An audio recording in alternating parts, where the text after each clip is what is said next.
नमस्कार दोस्तों, आज की कहानी है काली पत्नी। अरे रानी, तुम सांवली, ऊपर से यह काली साड़ी, वो अच्छी दिखेगी क्या तुम्हारे ऊपर? भले ही तुम्हारे रंग को देखकर लोग ताना मारते हैं। पूरब रानी को बोला। देखो ना पूरब, मैं बोलती तो कहती सास बोलती रहती है हमेशा। ऐसा लगता है जैसे कौवे को काला टीका लगाया हो। पति और सास का बोलना सुनकर जरा उदास हो गई। वो काली नहीं थी, कृष्णवर्णीय और रानी नाक नक्शे में अच्छी थी, पर पति और सास कलर को लेकर रानी को हमेशा ताना मारते थे। क्या करेगा वो भी, वह गोरा और रानी कृष्णवर्णीय।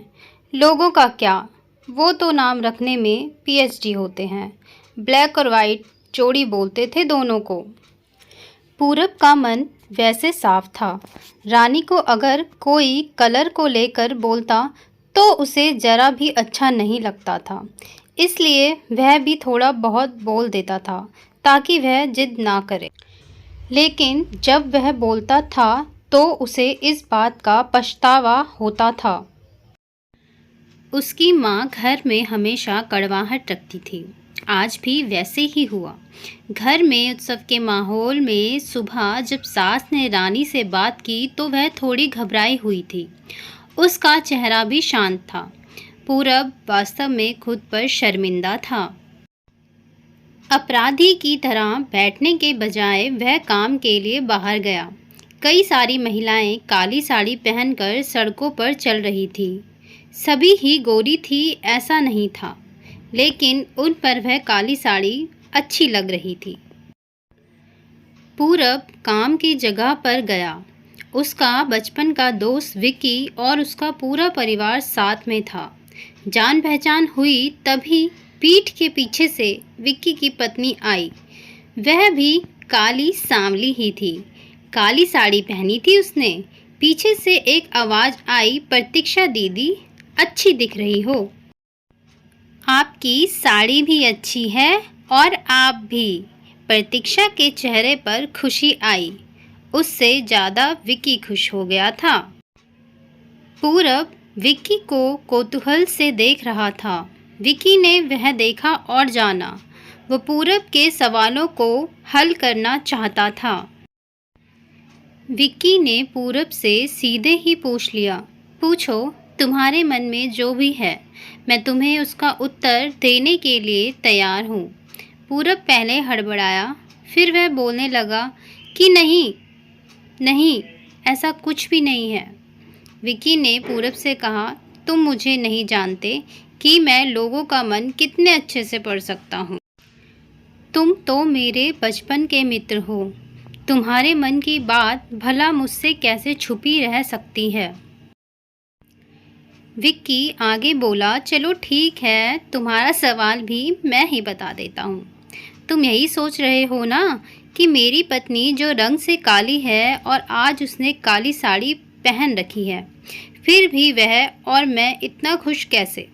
पूरब सब कुछ शांति से सुन रहा था और कुछ भी बोल नहीं पा रहा था। लोगों का क्या, वह तो बैठे ही हैं बुरा भला बोलने के लिए। गोरी औरत रही तो छिपकली बोलते हैं, काली होती है तो चूहा या कौवा बोलते हैं। क्या क्या नहीं बोलते लोग। ताना मारने वाले मारते रहें, हमें हमेशा खुश रहना चाहिए। वही मैं अब कर रहा हूँ। सुबह मुझे बोली मैं कैसी दिख रही हूँ, अच्छी लग रही हो। तुम ऐसा बोलने पर उसके चेहरे पर वह कोलगेट स्माइल देखकर मुझे सकारात्मक ऊर्जा मिली। घर से बाहर निकले तो सभी बोलने लगे कि अच्छी लग रही हो भाभी। हम दोनों ने अच्छे मन से यह बात सोची। कोई ना कोई ताना मारने के लिए बोला ही होगा ना, उस वजह से जीने की दिशा क्यों बदलें। पूरब को उसके घर का सुबह का माहौल याद आया। वह खुद पर ही चिढ़ गया। उसे लगा वो सचमुच में गलत था। मैं ही रानी को दुख देता हूँ, उस वजह से सब उसे बोलते हैं। अब मुझे ही अपनी भूल सुधार कर उससे माफ़ी मांगनी होगी। उसने हंसते हुए विक्की को अलविदा कहा। अपना काम निपटाकर वह एक साड़ी की दुकान पर गया। रानी के लिए उसने काले रंग की साड़ी ली और घर गया। घर जाने के बाद रानी शांत बैठी थी। उसने रानी को आवाज़ दी और साड़ी उसके हाथों में दे दी।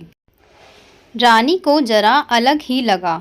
उसने प्रश्नार्थक नज़रों से पूरब की ओर देखा।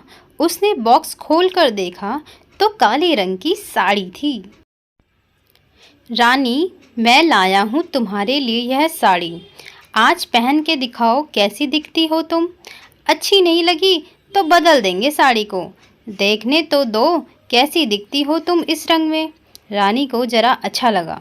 चलो तैयार हो जाओ जल्दी, हम जरा बाहर जाकर आते हैं।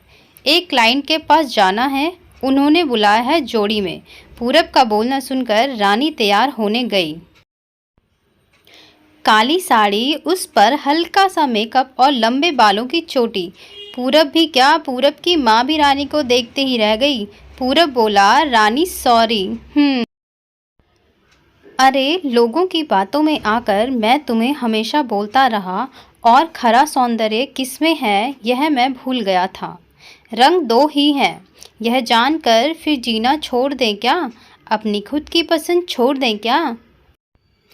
तुम्हें काले रंग की साड़ी पहनना बहुत अच्छा लगता था ना, पर मैं हमेशा तुम्हें टोकता रहा। अब मुझे समझ में आया, किसी भी रंग में रंगते वक्त मन साफ हो तो खूबसूरती निखरती है। तुम चाहती हो वैसे ही जियो, मैं कभी भी तुम्हें नहीं बोलूँगा।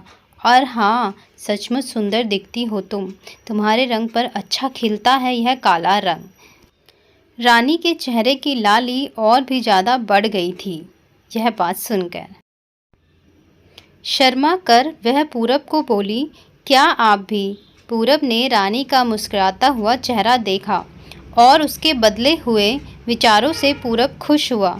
मन ही मन में पूरब ने विकी को धन्यवाद किया, क्योंकि यह परिवर्तन विकी के शब्दों द्वारा हुआ था।